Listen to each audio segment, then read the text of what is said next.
रामचंद एक बूढ़े आदमी थे जिनकी आंखों में चमक थी और दिल कहानियों से भरा हुआ था।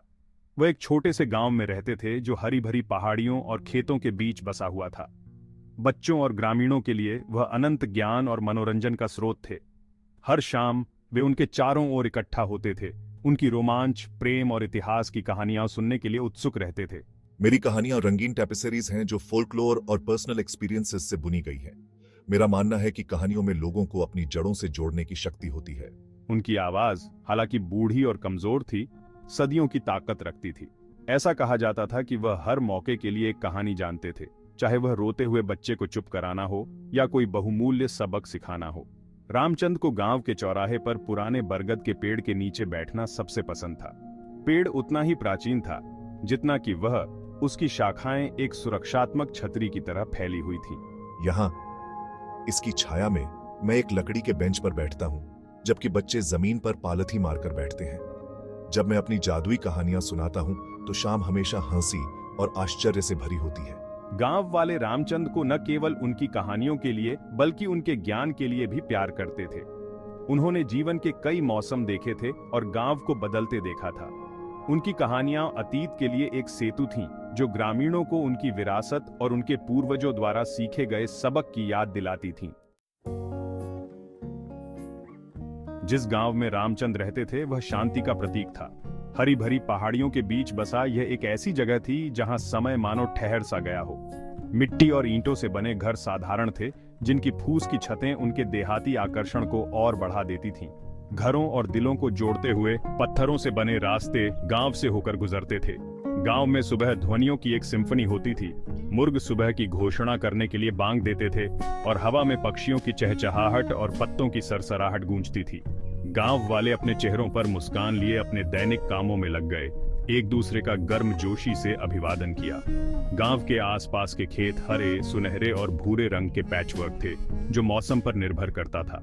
गांव में एक छोटा सा बाजार था जहां किसान अपनी ताजी उपज बेचते थे। ये एक ऐसी जगह भी थी जहां गांव वाले समाचार और कहानियों का आदान प्रदान करने के लिए इकट्ठा होते थे। बाजार चौक गांव का दिल था, जो दिन में गतिविधियों से गुलजार रहता था और शाम को शांत हो जाता था। जहां रामचंद बैठते थे वह बरगद का पेड़ यहीं स्थित था, जिसकी उपस्थिति गांव की सदियों पुरानी परंपराओं की याद दिलाती थी। गांव में शाम शांत और निर्मल होती थी।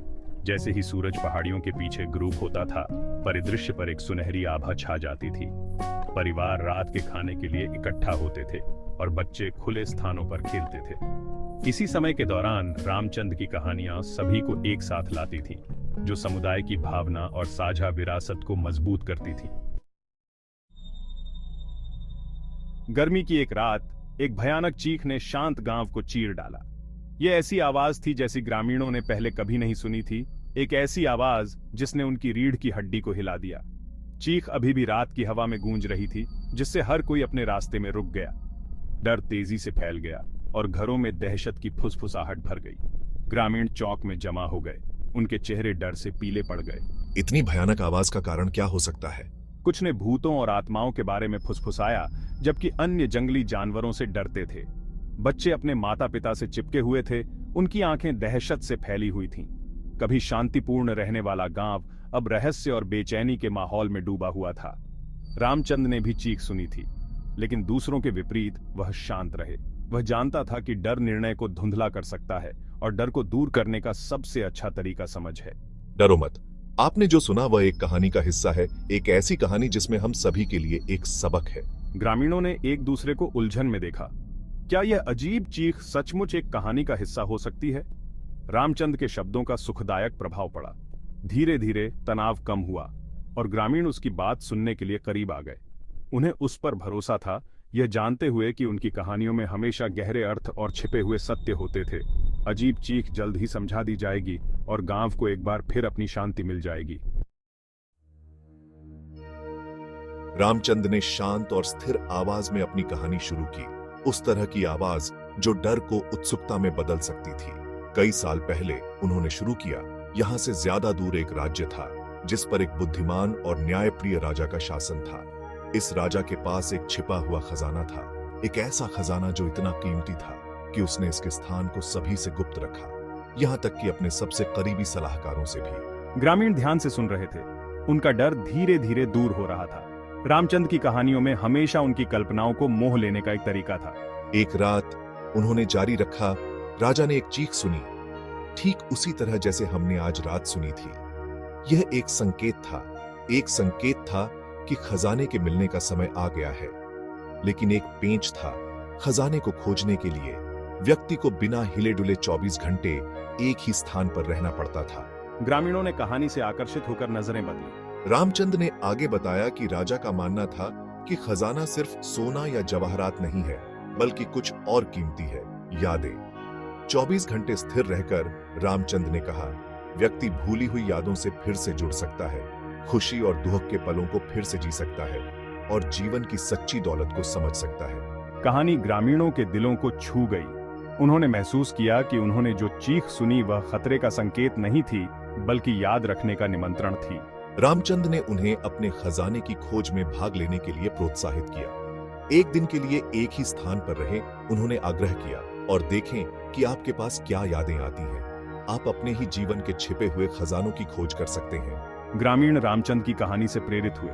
उन्होंने उसकी सलाह मानने का फैसला किया, इस उम्मीद में कि वे अपने दिल और दिमाग में छिपे खजानों को उजागर करेंगे। जिस डर ने उन्हें जकड़ लिया था, उसकी जगह प्रत्याशा और आश्चर्य की भावना ने ले ली। अगले दिन गांव असामान्य रूप से शांत था। ग्रामीणों ने अपनी अपनी जगह चुन ली थी। कुछ अपने घरों में बैठे थे, कुछ खेतों में और कुछ बरगद के पेड़ के नीचे।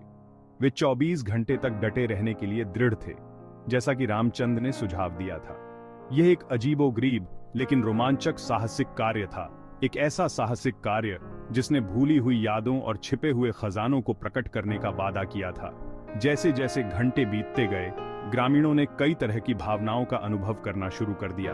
कुछ को शांति का अनुभव हुआ, जबकि अन्य उन यादों से अभिभूत थे जिन्हें उन्होंने लंबे समय तक दबाए रखा था। पुरानी दोस्ती फिर से ताजा हो गई और लंबे समय से भूली हुई कहानियां फिर से सामने आईं। आंसू बहाए गए और हंसी गांव में गूंज उठी, क्योंकि यादें एक किताब के पन्नों की तरह खुल गईं। रामचंद ने संतोष के साथ देखा, क्योंकि ग्रामीणों ने खुद को अपने अतीत में विसर्जित कर लिया। वह जानता था कि यादें जीवन का असली खजाना है, जो सबक और अनुभव रखती हैं, जिन्होंने उन्हें आकार दिया। इन यादों को फिर से जीकर ग्रामीण अपनी जड़ों से फिर से जुड़ रहे थे और अपने जीवन की समृद्धि को समझ रहे थे। एक एक करके ग्रामीणों ने अपने अनुभव साझा किए।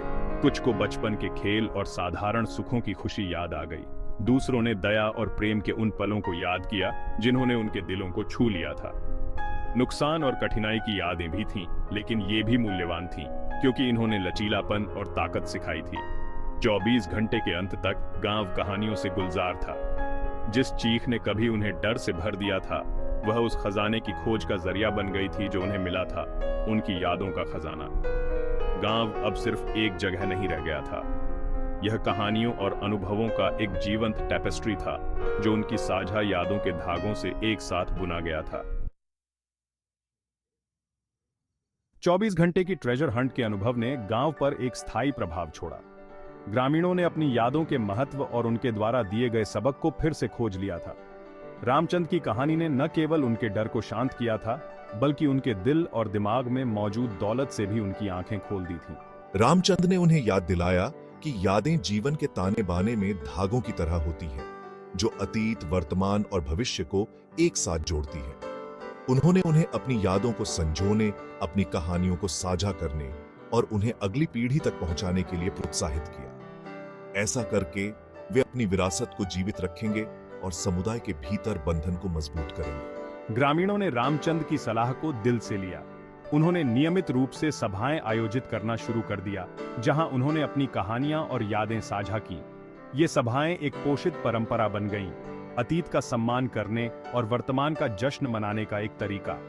रामचंद ने जिन साझा अनुभवों और यादों को उजागर करने में उनकी मदद की थी, उनके द्वारा एकजुट होकर गांव पहले से कहीं अधिक करीब हो गया। रामचंद अपनी कहानियां सुनाते रहे, लेकिन अब ग्रामीणों के पास साझा करने के लिए अपनी कहानियां भी थीं। जिस चीख ने उन्हें एक बार डरा दिया था, वह उस खजाने का प्रतीक बन गई थी जो उन्हें मिला था, उनकी यादों का खजाना। गांव अब सिर्फ एक जगह नहीं रह गया था, यह कहानियों और अनुभवों का एक जीवंत टेपेस्ट्री था, जो उनकी साझा यादों के धागों से एक साथ बुना गया था।